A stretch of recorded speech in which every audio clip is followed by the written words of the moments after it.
O que são externalidades? Qualquer atividade humana gera uma série de consequências além do objetivo final da atividade. Quando está frio e queimamos lenha, geramos o calor, que é o nosso objetivo principal. Mas também geramos fumaça, cinzas, que são consequências inevitáveis dessa nossa ação, mas não faziam parte do nosso interesse. Absolutamente qualquer atividade humana tem essa característica, de gerar outros efeitos não desejados, além do efeito principal do objetivo da ação. Se essas consequências não ultrapassam a sua propriedade, não afetam outras pessoas, a decisão é inteiramente sua, se você aceita aquelas consequências indesejadas ou não. Mas quando as consequências dessa atividade ultrapassam a sua propriedade, elas recebem um nome, o nome de externalidade. Externalidades são efeitos de uma ação humana que são experimentados por outras pessoas sem que essas tenham participado da decisão dessa ação. Existem externalidades positivas e negativas. Quando seu vizinho planta soja, por exemplo, isso resulta na produção de oxigênio. Esse oxigênio vai ultrapassar os limites da propriedade dele e vai chegar até você.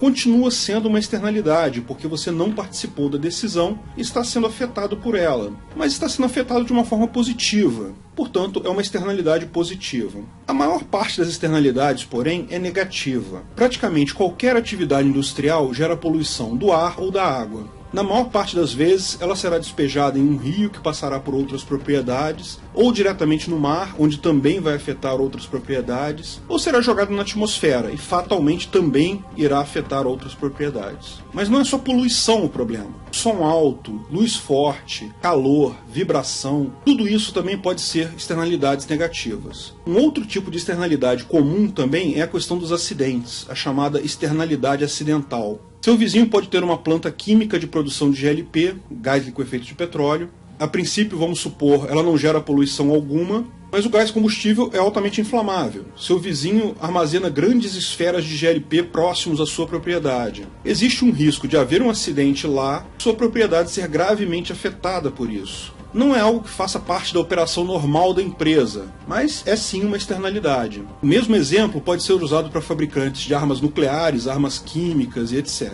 Qualquer indústria que imponha um risco de acidentes grande.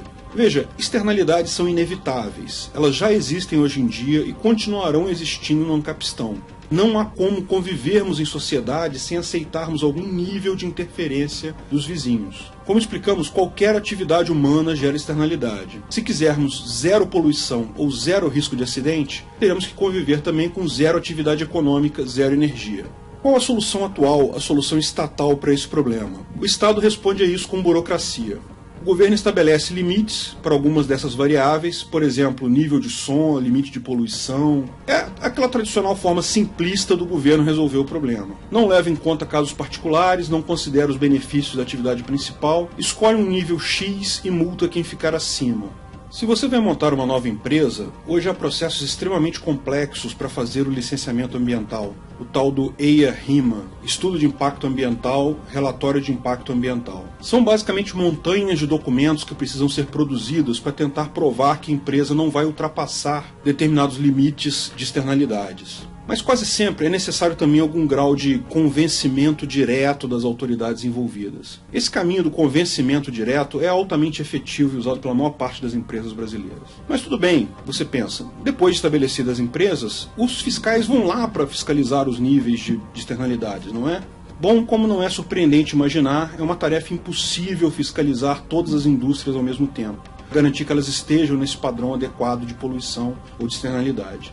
O resultado é que fiscais raramente fazem alguma coisa. E quando fazem, a via do convencimento direto também é muito usada. Como fiscalizar o som alto, que pode acontecer em qualquer casa dos milhões de brasileiros que existem? O fato é que a atividade de fiscalização prévia é aleatória, não é formal e totalmente incapaz de qualquer grau de efetividade. Como boa parte das ações estatais, visa aparentar aquela casca de proteção que, quando vemos com cuidado, simplesmente não serve para nada. Toda vez que explode um restaurante com gás mal instalado, uma barreira de lama desmorona ou outro acidente acontece, a televisão fala da necessidade de mais fiscais, mais regras, etc, etc. O Estado até responde isso com um pouco mais de fiscalização para manter a aparência, mas logo depois tudo volta ao normal. O fato é, a única forma de você se defender efetivamente de externalidades hoje é você medir a externalidade e entrar na justiça contra o emissor da externalidade. Experimente isso. Seu vizinho está com som alto, ao invés de chamar a polícia e causar um escarcéu que não terá efeito algum, compre um decibelímetro digital ou alugue de alguém. Meça o grau de decibéis filmando com o seu celular o decibelímetro e a televisão ligada passando algum canal aberto. Isso é para demonstrar o horário do barulho. Entre na justiça cobrando indenização. Justiça estatal é demorada, mas você vai ganhar uma grana. E seu vizinho vai parar de usar som alto, porque sabe que você fará isso de novo se ele der causa. Bom, e como seria isso sem o Estado? Como isso vai ser no Ancapistão? Primeira questão, externalidade fere o PNA? Bom, essa resposta é simples, não fere. Pode até ferir um contrato local, pode ferir um acordo entre pessoas, e também, evidentemente, é claro que gera prejuízos à sua propriedade, no caso de uma externalidade negativa, mas não fere o PNA. No caso de externalidades, falta intenção de agredir. A externalidade é um efeito colateral, é algo que não era intenção do seu causador produzir. Mas é muito importante isso. O fato de não ferir o PNA não significa que você tem que aceitar o prejuízo. Independente de ferir ou não o PNA, você pode sim acionar o causador da externalidade na justiça, cobrando a reparação do prejuízo. Lógico que, no caso do Ancapistão, não há regras ou limites universais para externalidades. Não haverá números absolutos e limites, o que é bom. Limites fixos são prejudiciais para a maior parte dos casos. Acho bastante provável que no Ancapistão as próprias empresas tenham interesse em manter suas externalidades baixas, meramente para manter uma boa imagem e evitar boicote. Também acho bastante provável que complexos industriais, condomínios de empresas e zonas industriais tenham regras próprias, aceitas voluntariamente, para evitar externalidades excessivamente negativas. Mas a grande arma no Ancapistão será a mesma grande arma hoje. A externalidade negativa excessiva pode ser cobrada na justiça. Você ainda vai ter que comprar o decibelímetro, talvez contratar empresas de medição de poluição ou cálculo de riscos de acidentes, mas essa é uma arma que funciona hoje de qualquer forma e vai funcionar ainda melhor no Ancapistão com a nossa justiça privada muito mais rápida. Fiscalização do governo é só uma ilusão barata que te vendem. Como já vimos, os tribunais privados tendem a ser muito mais isentos que os tribunais públicos, tendem a ser muito mais rápidos também, garantindo uma indenização adequada e rápida para reparar o seu prejuízo. E sim, há formas adequadas de calcular limites aceitáveis para cada externalidade particular. Por exemplo, hoje o nível de risco individual admitido pelos órgãos governamentais brasileiros é em torno de 0,000001 por ano, ou seja, uma chance em 1 milhão de mortes por ano. O INEA, o órgão ambiental do RJ, considera aceitável que uma empresa imponha a você, que mora perto de uma empresa, uma chance em 1 milhão de mortes devido a acidentes. É um limite de externalidade. Poxa, que absurdo, você vai dizer. Quer dizer que há uma chance de eu morrer morando perto da Reduc e o órgão ambiental diz que está ok? Eu quero chance zero. Isso acontece hoje e vai acontecer no Ancapistão também. Sempre haverá riscos, sempre haverão externalidades. Mas de onde tiraram esse número? Por que 0,000001? Em 1970, o pessoal na Inglaterra fez uma avaliação de risco de morte normal. Segundo esse estudo, todos nós temos uma chance de 1 em 10 mil, ou seja, 0,0001 de chance de morrermos em um ano. Morremos devido a qualquer coisa, doença, atropelamento, afogamento, assassinato, etc.